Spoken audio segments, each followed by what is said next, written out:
선재규 선임 기자 나와 계십니다. 안녕하십니까? 안녕하세요. 네. 예, 기자님 우선 오늘도 다양한 뉴스 좀 많이 있는 것 같고요. 러시아에서 핵실험했습니까? 핵실험입니까? 훈련입니까? 훈련이요. 아, 훈련이요. 예, 예. 그리고 러시아 국방부는 이제 그 극초음속 미사일하고 그다음에 러시아가 자랑하는 그 막강하다는 그 야르스 대륙간 탄도 네, 미사일도 네. 쏘았다고 그 영상도 공개를 했습니다.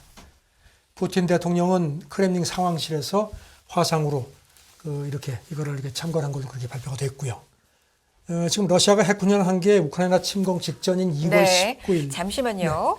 자, 지금 마이크에 조금 문제가 아, 있는 것 예, 같아서 네, 잠시만 저희가 정비를 하고 진행을 하도록 하겠습니다. 예, 그렇군요. 네, 러시아의 핵훈련 이야기를 하고 있었고요. 사실 요즘에 보면 전반적으로 계속해서 좀 중국이나 러시아나 이런 걸 첫 번째 뉴스를 좀 전해드리는 것 예, 같아요. 뭐 네. 핵 얘기하니까 무섭잖아요. 그러니까. 네. 지금 저는 또 그래서 조금 전에 실수했지만 무슨 핵 훈련을 한 건데 이게 뭐 핵 무슨 뭐 핵 얘기만 들으면 저는 그냥 깜짝깜짝 놀랍니다. 네. 네, 계속해서 전해드릴게요. 좋으니까요. 네. 예, 예. 저는 그래서 지금 지난 2월 19일 그러니까 러시아가 우크라이나 침공하기 직전이죠. 그때 네. 하고 나서 이제 한 8개월 만에 예. 그 훈련을 한 겁니다. 그런데 지금 이 미국 쪽에서는 그 훈련 전에 러시아가 통보를 했다. 네. 그래서 이게 서로 그 전략 네. 협정이 있거든요. 네. 그래서 네. 통보를 했다. 그래서 이게 연례적인 훈련이다. 그렇기 때문에 뭐 나토가 특별하게 준비할 사항도 없다고 그렇게 네. 얘기를 했고요. 다만 이제 일각에서는 지금 러시아 푸틴이 그동안에 몇 차례 뭐 핵 위협을 했기 때문에 이 훈련을 계기로 유사시에 쓸 수 있도록 핵무기를 이동하는 게 아니냐 뭐 이런 그 의혹도 있다는 네. 그런 관측도 나왔고요. 그리고 그리고 푸틴 대통령은 여전히 그 이른바 더티밤 그 얘기를 네. 또 했습니다. 네. 지금 러시아는 우크라이나가 그걸 지금 뭐 준비를 하고 있다고 계속 주장을 하는데 이게 지금 뭐 러시아가 유사시에 그런 그 자기들의 핵 무기를 사용할 수 있는 명분을 쌓는 그런 거 건지 아니냐는 그런 뭐 얘기도 지식 많습니다. 게임이 좀 있다 이렇게 말씀하셨죠. 예. 이런 가운데 백악관 대변인이 그 브리핑에서 이제 G20 정상회담도 이제 다음 달에 있고 네. 하니까 네. 바이든 대통령이 푸틴 대통령을 접촉을 할 거냐 그랬더니 현재로서는 그럴 계획이 없다. 그리고 대통령도 그럴 의향이 없음을 매우 분명히 했다. 그런데 이게 강조하는 걸 보니까 조금 좀 그러니까 바이든 대통령이 안 만나겠다. 안 만난다고 하는데 뭐 푸틴도 안 만난다 그랬잖아요. 푸틴도 그런데 지금 뭐 오늘 새벽에 보니까 조금 좀 뭐 또 좀 조금 상황이 달라지는 것 같은데 예. 그건 제가 종합을 해가지고 내일 다시 연락해드리겠습니다. 제 생각에 만날 것 같네요. 이게 자꾸 안 글쎄, 만난다, 안 예, 만난다 자꾸 그러면 안 만난다, 안 만난다 안 해도 될 하는 거 얘기를 지금 자꾸 하는 거잖아요. 그렇죠. 예. 네. 강한 부정이 결과가 어떨지 예. 또 지켜보겠고요. 예. 다음 얘기는 미국과 EU 얘기인데 이게 러시아 다이아몬드 수입 이걸 놓고 어떤 얘기가 있습니까? 지금 그 네. 미국 같은 경우는 그 러시아가 침공한 직후인 그 3월에 이미 그 러시아산 다이아몬드 원석 그 수입 금지 조치를 취했습니다. 네. 그런데 지금 이제 유럽연합 같은 경우는 아시다시피 지금까지 8차 제재를 하는데도 네. 이게 아직까지 포함이 안 되거든요. 지금 들리는 얘기는 이번 8차 제재안에 그 알로사라고 러시아에서 세계적으로 제일 그 아주 큰 그 다이아몬드 그 원석 생산 회사인데 여기를 제재 대상에 넣었는데 유럽연합 집행위원회 네. 그 실무진에서 네.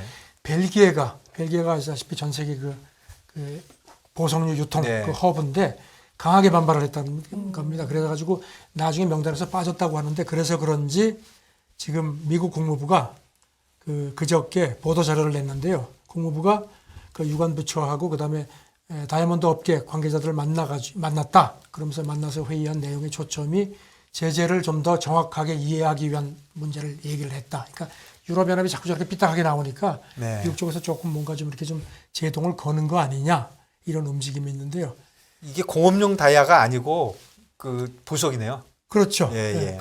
그리고 지금 보면은 이제 반면에 폴란드 같은 데는 예. 이거 다이아몬드도 넣자고 뭐 하는 모양인데 네. 벨기에가 워낙 또 입김이 좀 셌던 모양입니다. 네. 일단 뉴욕 타임스 집계를 보면은 러시아가 매년 유럽에 다이아몬드 원석을 한 우리 돈으로 한 2조 5천억 원어치 이상 수출을 해온 걸로 되어 있습니다. 네.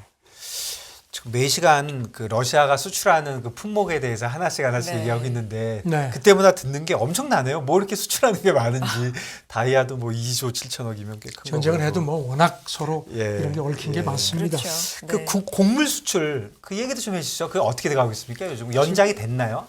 아직까지는 안 돼 있고 지금 협상 물밑 협상을 한 중이고요. 걸로 보입니다. 지금 지난 7월 22일부터 해가지고 6개월 한시적으로 했기 때문에 이제 지금 이제 언제가 만기인가요? 새벽에 나오는 걸 보니까요. 11월 19일이 이제 종료가 되는 걸로 되어 있습니다. 그래서 이제 이거를 계속 연장. 초기만 해도 자동 연장 쪽으로 다들 예상을 했는데 지금 뭐 전황도 그렇고 뭐 하니까 좀 야 이게 어떤가 했는데 절대로 이름을 밝히지 말라는 유럽연합 외교관이 어젯밤에 이제 로이터 회견한 게 보도가 됐는데요. 일단 협상이 타결될 걸로 보인다. 조심스럽게. 다행이네요. 그러면서 이제 푸틴이 아직까지는 그 발리 G20 정상회담이 올지 안 올지를 아직은 러시아 쪽에서 확 발표를 안 하고 있는데 결국은 올 것 같다. 그래서 와서 푸틴이 곡물 카드를 최대한 활용을 해서 그걸 가지고서 이른바 킹메이커로 이렇게 부상할 것 같다. 그러니까 이제 연장을 해주는데 동의를 할 것 같다는 겁니다. 지금 이 사람 얘기는 곡물 수출 협정 연장 문제가 이번 G20 정상회담의 가장 큰 이슈 중에 하나가 될 것 같다. 그래서 특히 마크롱 프랑스 대통령을 비롯해서 그 푸틴 방에 부지런히 왔다 갔다 하면서 아마 설득을 하고 그래서 푸틴이 그 여기에 응하지 않겠느냐. 그래서 이 사람 얘기는 뭐 아직은 확실치 않은데 한 4개월 정도 최소한 연장이 되지 않겠느냐 이렇게 봤습니다. 네. 근데 뭐 기자님 쭉 전해주셨지만 진짜 이 곡물이 사실 진짜 처음에 어려울 때 돌파구가 됐었잖아요. 그렇죠. 근데 그게 결국 6개월이나 됐고 그게 그런 대로 그래서 잘 풀릴 것 같다 그런 말씀이시네요. 그런데 이제 여기 뭐 몇 차례 말씀드렸지만 이 곡물 수출 협정에 그 지금 러시아 쪽이 이제 불만을 갖는 게 러시아 곡물하고 비료도 같이 수출을 촉진하는 쪽으로 좀 그렇게 하기로 했는데 약속을 안 지킨다고 계속 그건 안 되고 있나요? 보여왔거든요. 그래서 그래서 그런지 유엔 인도주의 담당 사무차장이 그저께 유엔 본부에서 기자들을 만났습니다. 그래서 자기가 브링컨 미국 국무장관을 만났는데 이 문제에 대해서 이 걸림돌을 제거하는 데에 대해서 매우 유용한 대화를 가졌다. 그러면서 더 자세한 얘기는 안 했는데 일단 미국 쪽에서도 그런 데 대해서 상당히 좀 전향적인 자세를 보인 걸로 관측이 됩니다. 그게 해결되면은 그렇죠. 이 문제는 좀 잘 해결되겠네요. 그러면서 장애 제거를 위해서 많은 작업을 했다는 것도 이 사무차장이 얘기를 했습니다. 그런데 지금 뭐 우크라이나는 계속 지금 불만이 많습니다. 왜냐하면 젤렌스키도 그렇고 지금 오데사를 비롯해서 흑해 항구 세 곳에서 이제 그동안에 수출을 해왔는데 잘 됐거든요. 그런데 젤렌스키 대통령 얘기는 지난 21일 기준으로 지금 러시아가 계속 항구 그 선박 입출항을 계속 방해를 한다는 겁니다. 그래서 선적 작업이 평소보다 훨씬 좀 지연이 되고 있어서 한 150척 정도가 지금 실으려고 대기하고 있다. 또 이런 얘기도 하는데 일단 자우지간 뭐 기싸움을 하긴 하는데 큰 흐름은 연장 쪽으로 가는 게 아닌가 싶습니다.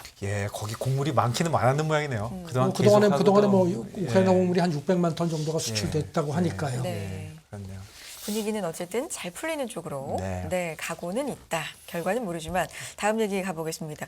어젯밤 보도가 된 내용인데 독일이 함부르크 항에 대한 중국 국영기업 지분 참여를 결국 허용하기로 했다는 보도가 있었습니다. 이게 어떤 내용이고 지난번에도 말씀드렸었죠. 독일 숄츠 총리가 다음 달 중국 간다고 그 경제사절단 있고 그러니까 이제 유럽연합도 그렇고 뭐 주변에서 좀 난리 났죠. 그렇다고 니들 뭐 혼자만 그렇게 놀 거야 했는데 숄츠가 아주 뭐 강하게 중국하고 경제관계를 뭐 계속 밀어붙일 태세입니다.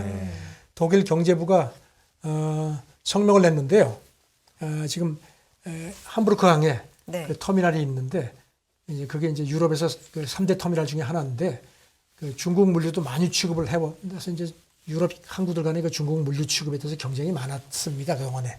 그런데 여기 중국 국영해운사 코스코, 중국 원양해운인데 거기가 이제 이 터미널에 지분 참여를 하려고 해서 독일이 이제 그동안에 그거를 이제 만지작거려 왔는데 결국은 승인을 했습니다. 단 독일 내에서도 반대가 많았던 모양입니다. 그래서 원래는 이 코스코가 이 터미널 회사의 지분의 35%를 요청을 했는데 24.9% 이렇게 되면 이제 25% 미만이면 경영 결정권이 없다는 겁니다.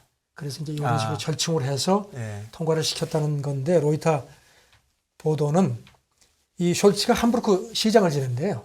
3인당 출신이고 아시죠? 독일은 예, 그 예, 예. 이른바 가로등 연정이죠. 아. 3인 녹색 자유 가지고 예. 조금씩 다른데 가지고 3인당 쪽에서 밀어붙였고 이제 녹색당이라든가 뭐 이쪽 자민당 쪽에서는 예. 반대를 끝까지. 특히 독일 외교부는 이 이제 마지막 절충 회의할 때 문서까지 제시한 모양입니다. 로이터가 그 이제 사보를 입수했다고 했는데 러시아에 그렇게 가스를 의존했다가 우리가 이 꼴이 되지 않았느냐. 그리고 또 하나 덧붙이기를 예. 중국은 자기네 항구에 독일 지분 허용하지 않는다. 네. 근데 왜 우리가 이렇게 먼저 네. 하느냐는 식으로 불만을 했는데도 숄츠가 아니다. 이거는 중국하고 계속 멀리 보고 가야 된다고 해서 밀어붙인 모양이에요. 예, 숄츠가 진짜 중국하고 확 다가서고 싶은 모양이네요. 진짜 안에서도 갈등이 엄청날 것 같아요. 네. 그리고 이런 지분 참여 문제는 지금 미국이 제일 문제 삼는 부분이잖아요. 그렇죠. 아직까지 중국이, 미국, 예, 그렇죠. 중국이 뭐 지분 참여하고 이런 거, 이게 물론 이게 반도체나 뭐 이런 아주 그 민감한 거는 아닌지도 모르겠지만 어쨌든 그 항구의 지분을 25%를 들어온다는 건 좀 큰 얘기 같아요. 독일이 뭐 그 우크라이나 지원하는데도 적극적이었는데 예. 지금이 뭐 그 재건 국제회의도 하고 이제 전쟁이 조금씩 이제 이렇게 좀 뭔가 좀 다른 국면으로 이제 네. 뭐 조금 시기장소긴 하지만 뭐 이제 종전 쪽으로 더 가는 거 아니냐는 관측들이 예. 좀 나오거든요. 그러니까 이제 숄츠가 확실하게 먼저 미리. 내가 요 이 땅에서 먼저 가겠다고 하는 것 같습니다. 네. 여기 대해서 지금 중국 외교부 대변인이 브리핑에서 기자들이 물어보니까 협력은 상호 수혜적이다. 서로 좋은 거다 그러면서 중국하고 독일 사이의 실용적인 협력을 이성적으로 보고 근거 없이 과장하는 걸 멈추길 바란다. 이렇게 딱 선을 그었습니다. 잘 모르겠습니다. 국제 정세가 복잡하지만 사실은 긍정적으로만 보면 미국과 중국이 그런 경제적인 문제에서 공급망을 자꾸 흔들었는데 네. 뭐 독일이 큰 또 그 축을 하니까 독일에서 이걸 풀어서 이렇게 좀 우회적이라도 풀리면 좋은 거 아닌가? 조금 긍정적인 생각도. 아니 근데 동영한테 그렇게 한번 얘기를 해보시죠. 굉장히 싫어하시나요? 어쨌든 뭐 잘 모르겠습니다. 어쨌든 뭐 독일의 움직임이 조금 그 좀 다르다 네. 이런 생각이 들고요. 네. 이 얘기 좀 해주시죠. 어제 그 당대회에서 중국 얘기요. 네. 중국 뭐 시진핑이 한번 보여준 거잖아요. 네.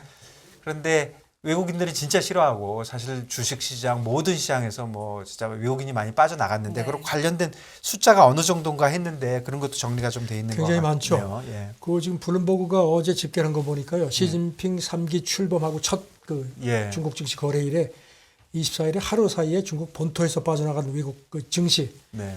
빠져나간 자금이 25억 달러 이게 역대 최대 예. 규모네요. 3조 6천억이네요. 네. 그리고 또 뭐 그 같은 날 미국 증시에 상장된 중국 기업 시가총액도 이 지금 그 뭐 그 5대 IT도 엄청 빠졌죠. 그렇죠. 합쳐서 하루에 350억 달러, 50조 뭐 한 470억 원 정도. 예, 이상. 140조 정도 됩니다. 아니죠. 중국 기업 시가총액이 예. 미국 증시에 상장된 시가총액이 930억 달러가 증가했는데 예. 제가 조금 다른 걸 예, 봤습니다. 예. 이러니까 이제 중국이 아차 싶었든지 좀 다급한 것 같습니다. 네. 그저께 중국 국가발전 개혁위원회 홈페이지에 뜬 걸 보면은 이 발개위죠. 여기 포함해서 6개 중국 부처가 제조업을 중심으로 한 15개항 외자 투자 촉진책을 내놨습니다. 네. 빨리도 내네요. 하루 만에. 글쎄요, 뭐 예. 그동안에 뭐 준비를 했겠죠. 네. 그런데 여기 보면 이제 여러 가지 내용이 있는데 외국인 투자 네거티브 리스트 이게 이제 원칙적으로 허용하되 이제 특정 품목에 대해서는 이건 안 된다는 네. 식으로 이제 통제하는 거죠. 이거를 통해서 중국 기업하고 동등하게 대우를 해라. 그리고 또 지방 정부에도 외국 제조업들을 적극적으로 이렇게 좀 지원을 하라는 것도 들어가 있고요. 그다음에 이제 자격이 있으면은 베이징 증권거래소에 상장할 수 있도록 모든 서비스를 지원을 하라는 거. 네. 그리고 이제 중국의 이른바 중대 프로젝트에도 참여할 수 있도록 적극적으로 도와라. 네. 그리고 이제 이 다국적 기업들 무슨 뭐 최고 경영자라든가 이런 가족들이 쉽게 왔다 갔다 할 수 있도록 좀 편의를 봐줘라. 다만 코로나 방역을 잘한다는 조건, 이 제로 코로나 기조는 뭐 여전한 것 같습니다. 언뜻 보니까요. 이게 시진핑의 계획대로 야 세게 얘기하고 이렇게 되면 이거 보여줘. 그렇게 한 건지 글쎄, 예, 어제 그냥 뭐 시장이 난리를 치니까 그야말로 치킨 아웃 해가지고 뜨거 하고 겁을 먹은 건지 어느 쪽인지 모르겠네요. 글쎄 그거는 무슨 뭐 아무리 중국이 그래도 후자기에 하겠으면 뭔가 준비를 했겠죠. 예. 사실 중국 관계자 얘기는 당대회 폐막 직후에 이런 정책 패키지를 처음 내놨는데 중국의 개방 의지는 불변이라는 것을 우리가 거듭 보여준 거다 뭐 강조를 했습니다. 네. 우리 어제도 이런 얘기 했는데 이거 너무 강하게 나오니까 후속 조치는 분명히 좀 약한 게 나올 것이다 아니면 개방적으로 나올 것이다 했는데 진짜 예상이 딱 맞았네요. 저는 중국 뭐 홍콩 증시도 조금 회복세를 보이긴 예, 하는데요. 예. 일단 그 뱅크 오브 아메리카 애널리스트 얘기는 그 특히 기관 투자자들이 네. 시진핑 3기 출범에 대해서 좌절하고 분노한 상태다. 이렇게 또 싹 경고를 했는데 뭐 이런 얘기도 좀 들어갔는지 모르겠습니다. 네. 네. 확실히 중국을 봐도 그렇고 정치가 경제하고 당연히 붙어 있는 건 때려야 뗄 수 없는 관계라는 건 알고 있었지만 우리가 평소에 못 느끼다가 이런 빅 이벤트가 있으면 예. 확실히 확 느껴지는 것 같아요. 여길 봐도 그렇습니다. 영국도 그렇잖아요. 네. 영국도 정치와 경제가 최근에 굉장히 긴밀하게 영향을 좀 받았는데 리시 수낙 영국 총리 그리고 프랑스의 마크롱 대통령 둘의 공통점은 이제 젊은 수장이라는 거 아니겠습니까? 그렇죠. 네. 젊고 뭐 액티브하고 그렇죠. 그런데 지금 네. 이제 그 최근에 영국하고 그 프랑스가 좀 사이가 좀 안 좋아졌습니다. 그 도보 해협 그 조업권 문제라든가 뭐 여러 가지가 걸려가지고 했는데 지금 이제 워싱턴 포스트인데 이제 트러스 있을 때만 해도 뭐 트러스도 굉장히 좀 이렇게 막 그냥 뭐 좀 그다음에 존슨 총리도 그랬죠. 네. 막 툭툭 던지고 그래가지고 이제 그런 그 정상 간의 어떤 그 개인적인 감정 어제도 말씀드렸지만 사우디하고 예. 그 바이든하고 그 빈살만도 예. 그런 그 예. 감정적으로 좋지 그렇죠. 않았다. 그래서 그것도 영향이 있다고 했는데 워싱턴 포스트는 수넥 영국 신임 총리하고 마크롱이 비슷한 점이 많다는 겁니다. 그래서 두 사람이 어떤 남자 간의 어떤 브로맨스 네. 이런 게 좀 있어가지고 좀 두 나라 관계가 좀 개선이 될 수 있지 않을까 뭐 그런 기대감이 있다 그러면서 이제 몇 가지 점을 지적을 했는데요. 네. 두 사람이 연배도 비슷하고 지금 네. 수넥이 2살 아래죠. 네. 우리 나이로 42인가요? 네. 그렇게 돼 있고 그리고 두 사람이 이제 투자은행가 경력이 있고 네. 그다음에 정계에 입문해서 얼마 안 돼가지고 이렇게 막 그냥 급부상한 어떤 네. 이른바 벼락 출세한 이력도 비슷하다. 이렇게 엘리트 형이다 이거죠. 예. 그다음에 후드티를 즐겨 입는 것도 비슷하다. 그것까지 다 그런 집어넣습니다. 것까지. 그래서 상당히 그 비슷한 구석이 많다. 그래서 이제 프랑스 정치 분석가도 그리고 두 사람 모두 실용주의자고 이념적인 측면이 좀 덜하다. 네. 네, 그렇게 얘기를 했고요. 그다음에 프랑스 대사를 지낸 프랑스 주재 영국 대사를 지낸 인물도 두 나라 간의 정책 간극이 여전하긴 한데 수넥하고 마크롱이 그래도 전임자들에 비해서는 상당히 잘 지낼 거로 자기는 본다. 이렇게 얘기를 했습니다. 그리고 말도 좀 좋게 하고 남 뭐 이렇게 깎아내리지 않고 그런 얘기도 한 것 같아요. 예, 이 전 영국 대사 지낸 이 사람은 수넥이 존슨처럼 타국 정상을 조롱하고 헐뜯는 버릇이 없다. 훨씬 공손하고 진중한 사람이다. 이렇게 또 지금 긍정적으로 평가를 했습니다. 예, 또 소수민족 이렇게 얘기해야 되는지 모르겠네요. 네. 그죠. 그 출신이고 하니까 아무래도 여러 가지로 더 조심할 가능성이 더 많아 보입니다. 그리고 이제 그 정치 컨설팅사 유라시아 그룹 예. 관계자도 그 영국하고 프랑스 간의 그 정치적인 리스크가 조금씩 좀 완화되지 않겠느냐 네. 하면서 특히 영국 같은 경우는 지금 경제도 좋지 않은데 네. 유럽하고 관계를 잘 하는 것이 자기들이 이런 난국을 돌파하는 데도 큰 보탬이 될 거다. 예, 그런 점을 그럼요. 수넥 예, 신임 그럼요. 총리가 잘 예, 가늠할 예, 거다. 이렇게 예, 또 예. 내다봤습니다. 지금 하여간 뭐 유럽에서 제일 괴로운 데가 나라 중에 하나가 지금 그렇죠. 영국이잖아요. 네. 영국이 제일 예, 그런 예, 거죠. 그래서 어쨌든 기대감이 나오고 예. 있다라는 뭐 이야기고요. 하여간 두 분이 좀 잘 됐으면 좋겠네요. 네. 다음 얘기 가볼까요? 그리고 이 얘기 마지막으로 네. 우리 우리 환경 그 온도가 뭐 2.5%가 오를 수 있다. 뭐 이런 2.5도. 2.5도면 네. 엄청 높은 거잖아요. 지금 뭐 지표 온도 뭐 상승 얘기 뭐 하면 하도 뭐 얘기가 네. 많이 나오니까 뭐 여기서 좀 진부하실지도 모르지만 네. 지금 유엔이 어제 새로운 보고서를 냈는데요. 지금 기억하시겠지만 2015년에 그 온실가스 그때 그 파리 기후 협약 했을 네. 당시에 그 금세기 말까지 지표 온도 상승폭을 네. 그 산업화에 비해서 섭씨 1.5도 예. 그 내외로 이렇게 억제시키는 게 예, 목표였거든요. 예. 그런데 지금 그동안에 이렇게 뭐 나름 온실가스 감축 노력을 각국이 하기는 하는데 여전히 지지부진하다. 이 추세면은 금세기 말까지 섭씨 2.5도 그러니까 오를 거라는 겁니다. 이거는 엄청난 거거든요. 예. 차이가. 예. 그렇게 되면 이건 뭐 보통 문제가 아니라는 겁니다. 지금 네. 다음 달에 이집트에서 제27차 유엔 기후변화 협약 당사국 총회가 있거든요. 그걸 앞두고 보고서를 냈는데 지금 이거 가지고는 안 된다. 계속 얘기를 하는 겁니다. 그래서 지금 앞으로 8년 정도 남았는데 그 8년 사이에 우리가 어떻게 하는지가 모든 게 달려 있다. 거듭 경고를 하는데요. 자꾸 경고는 자꾸 하는데 지금 뭐 전쟁 와중에 막 이런 식으로 해서 석탄 뭐 다시 떼고 뭐 이런 식의 얘기가 나오는데 정신 차려야 됩니다. 조금 나빠졌을 것 같아요, 진짜. 네, 전쟁도 네. 했고, 그리고 뭐 진짜 말씀하신 대로 재생에너지 지금 뭐 그거 할 얘기 때가 아니다. 그래가지고 당장 추우니까 그런 얘기 엄청 나왔는데 그런 게 영향을 미쳤겠죠. 지금 과학자들도 최근에 발표한 걸 보면요.